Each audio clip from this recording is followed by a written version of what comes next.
Master 2 tea. அதுல 1 சக்கரை தூக்கலா. சரி உட்காருங்க, போட்டு தரேன். மச்சான் இங்க டீ நல்லா இருக்கும். அப்படியா? ஆமா ஆமா. 2 டீ.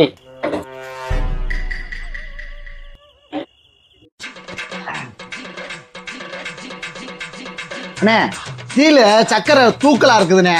தூக்கலா மாப்பிள்ள தான் கேட்டாப்ல. எனக்கு போட்டு டீய கொஞ்சம் பால் கொடுங்க. கொண்டாங்க. ஊத்துங்க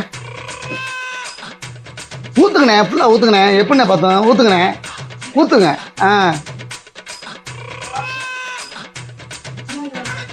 அண்ணே சக்கரை போட மறந்துட்டீங்கண்ணே. போடுங்க சக்கரை, சக்கரை போடுங்க, சக்கரை போடுங்க, போடுங்க போடுங்க போடுங்க. போதும் போதும் போதும்.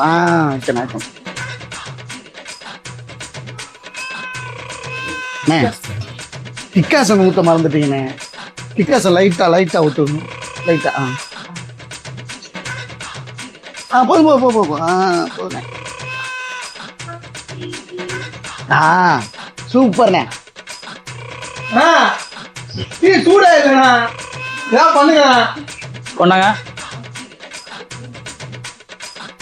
ஊத்துனே, என்ன அழைக்காம ஊத்து. அழைச்சா போது. ஆஹா இவ்வளோ சக்கரை இருக்குது. சக்கரை விற்கிற விலைக்கு அதை வேஸ்ட் பண்ணுறதா? நெவர். அண்ணே சக்கரை இருக்குதுண்ணே.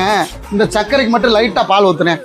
பாலும் இல்லை சக்கரையும் இல்லை, தூக்கி சுடுதண்ணி மூஞ்சில் ஊத்துறேன். எவ்வளோ கிளம்பினா முதா? ஏண்ணே கோபப்படுற? கொடுக்குற 10 ரூபாய்க்கு எத்தனை டீ போடுவாங்க? கிளம்பியா முதா? தொழில பொறுமை தானே முக்கியம். ஓனர் என்ன மாஸ்டர் இருக்காரு மச்சான், இவர் சர்வீட் வர மாட்டாரு. எங்கேயாரும் ஆப்போசிட்ல கடை இருக்கு பாரு. Master 2 tea.